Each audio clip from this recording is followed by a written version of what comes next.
Hey y'all, it's Marie. I am the Associate Rector here at St. Philip's, and I've gotten a lot of requests about talking about my tattoos. What do they mean? What are the stories behind them? Were you in some kind of gang and you got them? So I'd like to just dispel a couple rumors for you. First, I was 32 when I got my first one, working a full-time job. So always had that. So no sordid history there for you. Did I shoot my dad out of a cannon? Absolutely. That's another story for another time. But I figured with the help of Ben here, I could make a video for you about my tattoos, what they mean, and why I got them. And yes, both Bishop Sage and Bishop Wells were and are aware that I have tattoos. The first tattoo I have is this one right here, and we'll have some pictures of these so you don't have to squint. This is my first tattoo. It is a red cardinal feather, and I got it when I was 32 years old. I'm 43 now. You can do that math. At Free Tattoo Friday at Hattiesburg Tattoo, because why not? And I was in the middle of my discernment process for the priesthood. It had been a very long, kind of arduous process, a lot of ups and downs, starts, stops. And I just wanted a reminder of a couple of things. First, the Holy Spirit can be depicted as a bird. So I wanted a reminder that the Spirit is always with us. Two, red is the color of ordination and Pentecost and new ministries. So I wanted that reminder also. And third, my grandmother always talked about the specialness of cardinals, or redbirds as she loved to call them. So I wanted that little reminder as well. So that's tattoo number one. Tattoo number two is this lovely lady right here. This is Mary Magdalene. Underneath her is the word persist. So Mary Magdalene, oh no, that's not the second one. Sorry, wrong one. That's actually number 3. Let me go back. There you go, this happens. Number 2 is this here. It's a lotus flower. And lotus flowers, many people know them for all kinds of reasons. They're symbols of rebirth, they're symbols of fortitude, they're symbols of purity, they're symbols of strength. And they're also known for growing in the most disgusting parts of a swamp or a bog. And they grow on the bottom of the swamp, and then they grow up towards the light of the sun. And their petals are made where the muck and the mire of the bog doesn't stick to them. So like anything they grow up through does not stick.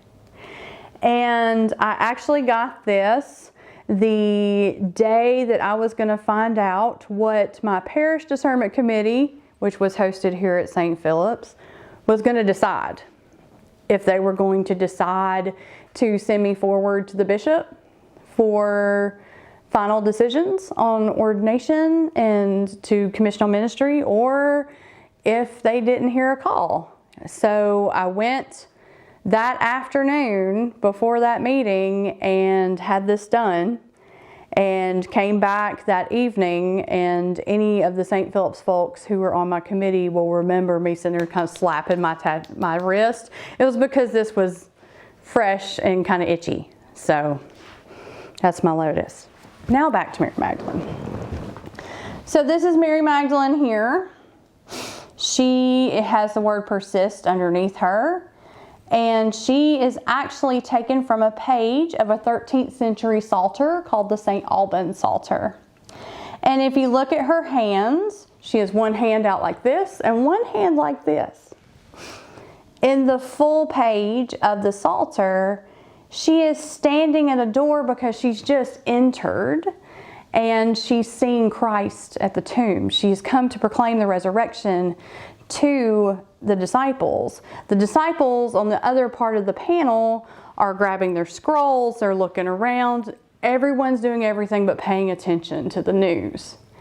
And so she has this hand out and this hand up, kind of in this standing here going, can you please shut up? I got something to tell you. So it's a very powerful image. I got this after in 2017, I had met with the bishop, I'd gone through commissional ministry, and had been told, okay, well, you need to wait a year. You can't go this year.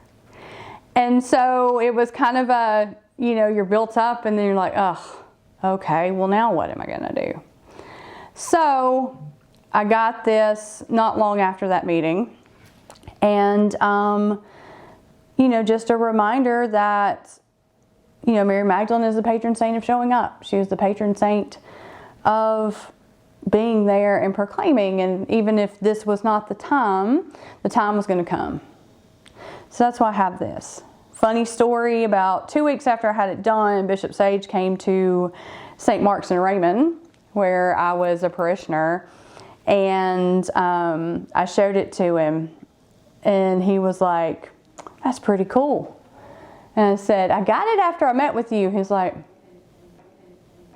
yeah, but there's a theology behind tattoos, so I like it. Number 4, this is what I jokingly call my $25,000 tattoo. Did not spend $25,000 on it. Some of y'all know, and some of you may have even participated in the American Cancer Society's Real Men Wear Pink campaign during Breast Cancer Awareness Month. I was participating with Josh Brooks, who was the athletic director at Millsaps at the time. He's now the athletic director at the University of Georgia. And I was his cheerleader, so it was our job to raise money. And he and I had a bet, and we told everybody this, that if we raised $10,000, we would both get tattoos, and we would let people basically, design the tattoo. Well, we raised $25,000. We still lost by like $500. I'm not bitter at all. And I was like, okay, but we still got to get these tattoos. Josh decided not to, but I continued through. So what we have here is kind of a tattered pink ribbon. It's breast cancer awareness. And it's surrounded by 3 dogwood blossoms. So both my grandmother and Brandon's grandmother and also my mother are breast cancer survivors.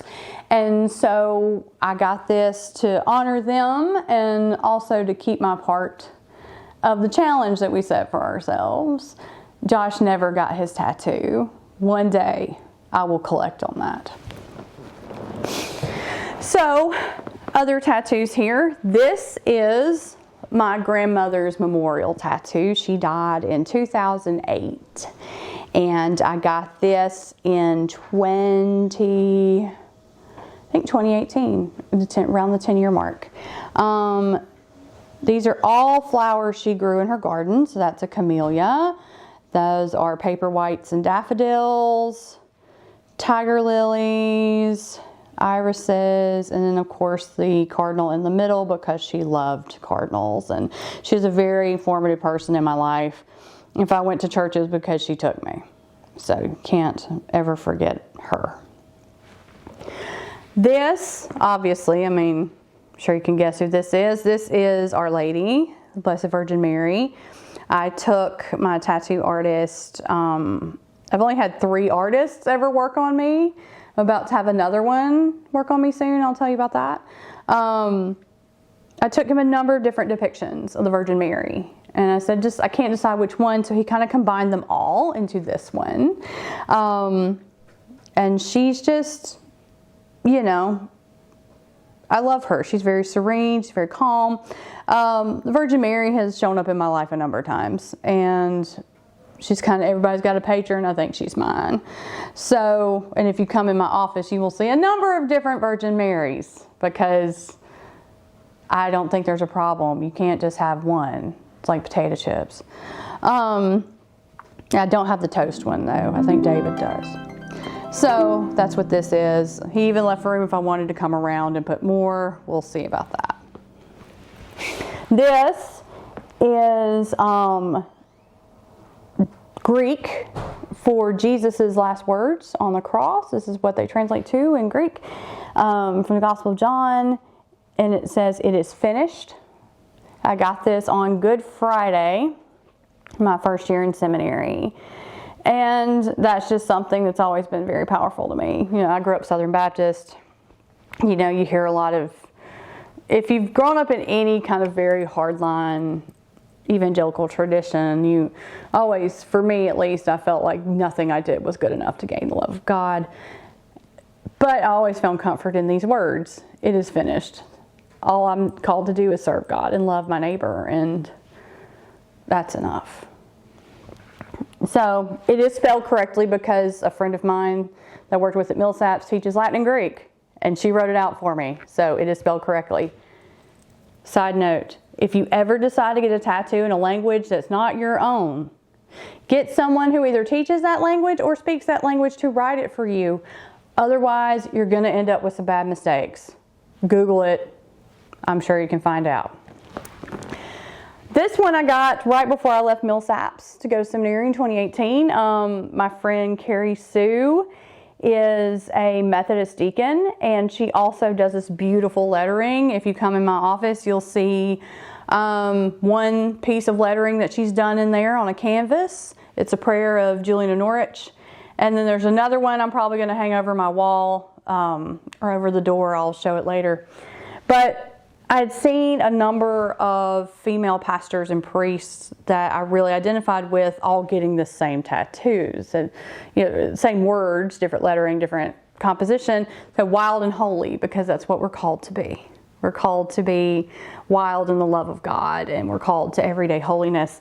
And so I got this in Carrie Sue's lettering before I left Millsaps. So there's that. All right, next is, and I've gone out of chronological order, sorry, but there it is. This I got the night before I was ordained a deacon, a transitional deacon in the Episcopal Church.